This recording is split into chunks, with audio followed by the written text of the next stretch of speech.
Bonjour à tous, je vous invite à vous abonner à cette chaîne, à aimer, à partager, à commenter ces vidéos, c'est très important. C'est une manière de nous soutenir. Merci à vous tous. Bonjour Sophie Mageran. Bonjour Corentin. Et aujourd'hui, vous nous emmenez en Italie, dans la région des lacs. Oui, c'est cette région alpine, bien sûr, au cœur de l'arc alpin, même au nord de Milan, qui fait sans doute partie des plus belles régions d'Italie, et surtout au printemps. C'est vrai qu'aller à la découverte de ces lacs italiens, au mois d'avril, c'est l'assurance d'avoir encore des sommets enneigés, et puis ces sommets qui se reflètent justement dans les eaux de ces différents lacs. C'est sans doute la meilleure période parce que c'est le printemps, justement. Vous avez également toute cette floraison extraordinaire avec en toile de fond, on le disait, les Alpes. La région des Alpes, c'est un point de passage obligé pour découvrir l'Italie. Vous avez quand même une vingtaine de lacs, figurez-vous. Dans tout ce nord de l'Italie.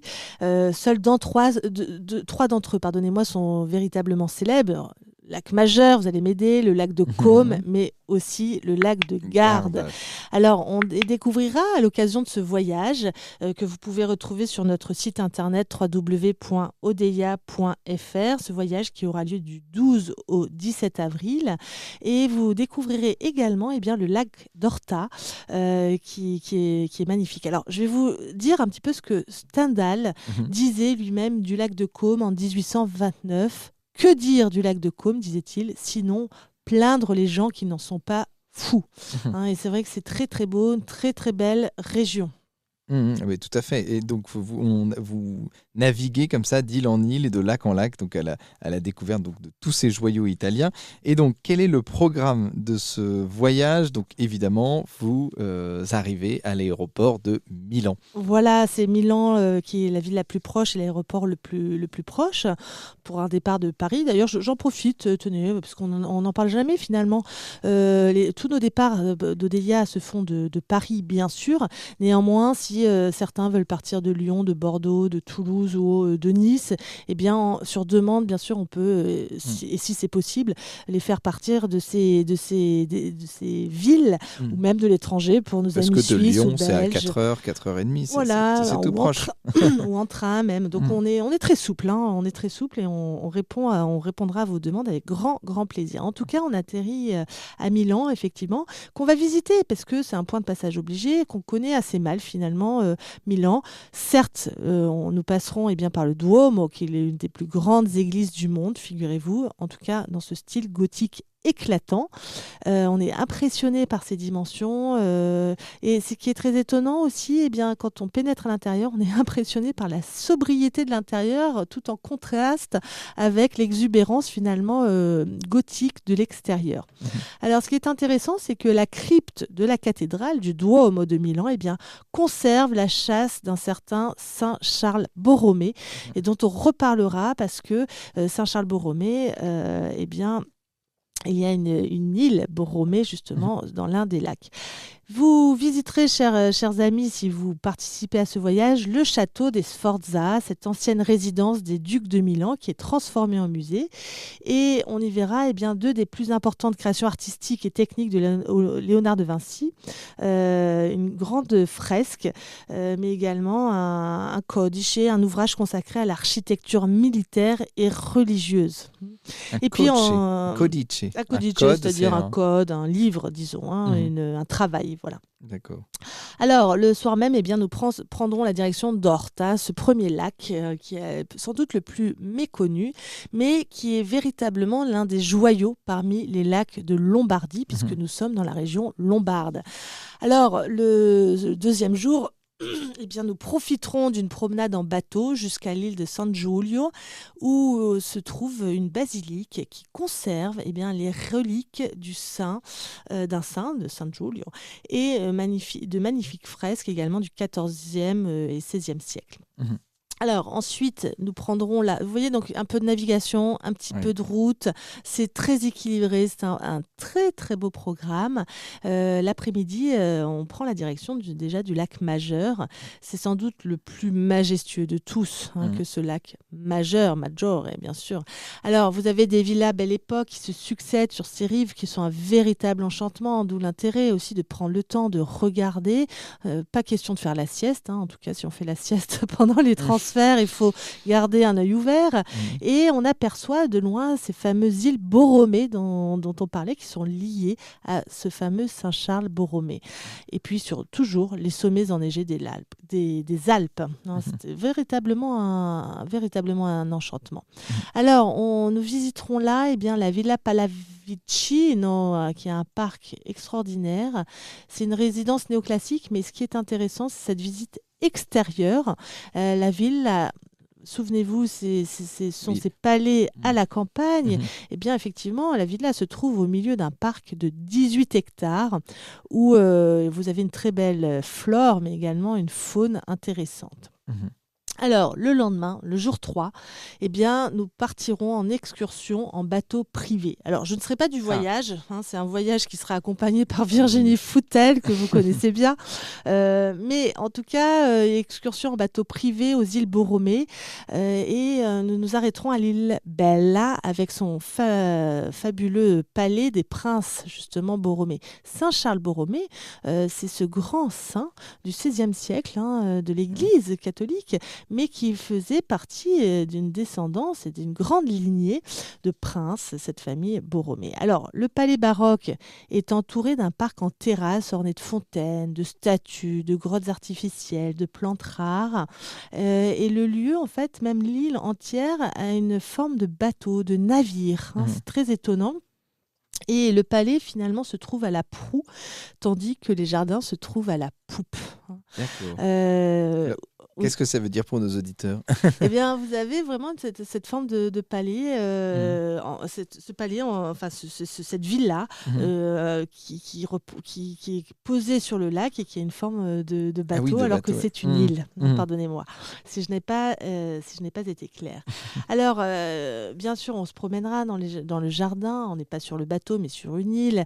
Et nous visiterons également une autre île, la pittoresque île des Pêcheurs, qui conserve l'église de San Vittore. Et également, ensuite, nous poursuivrons vers l'île Madre, l'île mère, qui, elle, abrite un jardin botanique. Alors, Gustave Flaubert parlait de cette île mère, qui connaissait les lieux. Voilà ce qu'il disait, ce qu'il écrivait. C'est le lieu du golfe le plus voluptueux que j'ai vu. Alors, c'est vrai que le palais abrite un jardin d'exception à l'anglaise, avec à l'intérieur des citronniers, des vignes, des orangers. Alors, vous savez, au mois d'avril, c'est la saison des floraisons, justement des agrumes. Vous avez un parfum absolument envoûtant lorsque vous visitez ces jardins. C'est très délicat que ces fleurs d'oranger ou de citronniers. Il y a des figuiers, des camélias, des oliviers aussi. Il y a un microclimat. On est au cœur des Alpes, pratiquement, avec ces sommets enneigés qui sont tout proches, mais on a encore des oliviers. Alors, ce sont des hectares de verdure, des hectares et des hectares de verdure, donc c'est absolument fascinant. Et puis, l'après-midi, on rejoindra la Villa Taranto à Verbania, qui est extraordinaire, là aussi. Il y a toujours des jardins, vous voyez, on est dans les jardins. Il y a une vie dehors. Il y a une vie dehors, il y a un coup d'œil, il y a une ambiance, il y a ces senteurs dont on parlait. Vous voyez, s'il y a des villes italiennes où il ne faut plus aller au mois d'avril ou au mois de mai parce que c'est trop chargé, comme Florence ou Rome, il y a des lieux tout de même en Italie où il faut respecter les saisons pour profiter notamment de ce printemps dans tous ces jardins botaniques, ces jardins exotiques également. Là à Verbania. Alors on retourne à Stresa, là près du lac Majeur, et le lendemain, c'est la découverte cette fois-ci du lac de Côme. Très connu. très connu, avec une journée dédiée à la visite déjà de la ville qui porte le même nom, Côme bien sûr. On commencera par la cathédrale Santa Maria Assunta, l'une des plus belles réussites certainement de la Renaissance lombarde. Il y a très très jolie chapelle baroque également dans le transept. Alors vous savez, il y en a certains qui vont dire oui, moi j'aime pas le baroque, etc. Et peu importe, en fait, on est dans une ambiance, c'est l'histoire du lieu et c'est quand même fascinant de comprendre quel a été le mouvement de la Renaissance, quel a été ce mouvement de la contre-réforme ou de la réforme catholique voulue par le Concile de Trente et qui va inspirer finalement le style baroque.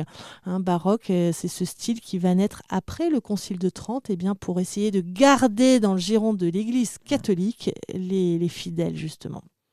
Alors on verra tout cela, également de nombreuses autres églises, et puis une célèbre pinacothèque, c'est-à-dire un musée de peinture, la Pinacothèque Civica, inaugurée il y a une trentaine d'années dans le Palazzo Volpi, et vous avez des œuvres absolument extraordinaires qui ont été rassemblées grâce à des dons, à des legs testamentaires, et vous avez un vraiment magnifique musée réparti en 4 sections. On prendra le temps bien sûr de le découvrir et d'aller à la rencontre de toute cette riche peinture italienne. Alors, le dernier jour, c'est le dimanche 16 avril, là, on sera toujours au bord du lac de Côme et nous découvrirons la Villa Carlotta, la Villa Charlotte, extraordinaire. Là, il faut imaginer une villa au bord du lac avec des jardins qui viennent s'évanouir sur les rives et à l'intérieur, vous avez des trésors de peinture, de sculpture, des statues de Canova, on est au 19e siècle. Et donc ces fameux jardins, ces terrasses en étage, ces haies de buis taillées parfaitement, ces forêts d'azalées, de rhododendrons, même des jardins de bambou. Donc c'est extraordinaire et on finit finalement presque en beauté. Et on prendra ensuite la direction d'un typique village, petit village très typique qui est un peu plus loin sur le lac de Côme pour changer un petit peu d'ambiance. Le dernier jour, le matin, nous ferons route vers Varese, qui est une ville construite quand même sur 7 collines, un petit peu comme à Rome. Et la ville ne manque pas de charme, de fait. Là encore, loin des foules, nous découvrirons des jardins, une ville-jardin pratiquement, qui se dresse parmi des petits trucs calmes, qui abrite un Duomo, là encore, bien moins imposant que celui de Milan, mais évidemment intéressant et à voir, bien sûr. Et puis, dernier point important à souligner, cher Corentin, c'est le chemin de Sacromonte. C'est classé à l'UNESCO. C'est très très étonnant parce que les Sacromonte, qui sont proches à cette région du nord de l'Italie, à cette région du nord de l'Italie, regroupent une vingtaine de chapelles réparties sur tout un trajet qui monte vers le sommet d'une colline. Et au terme de 2 km de marche en pente douce, rassurez-vous, vous profiterez d'un splendide panorama sur la région. Et les Sacromonte, finalement, ce sont ces chapelles qui émaillent ce chemin et qui rappellent toutes les stations de la vie du Christ. C'est très très étonnant, très original. C'est classé, on le disait, à l'UNESCO parce que ça fait partie d'un patrimoine tout à fait étonnant et qui est méconnu, en tout cas chez nous. Merci beaucoup Sophie Mageran. Donc l'Italie, les lacs italiens du 12 au 17 avril 2023 avec Virginie Foutel. Merci beaucoup Sophie Mageran. Merci Corentin. Vous appréciez cette émission? Alors aidez Radio Courtoisie à en produire d'autres en indépendance totale.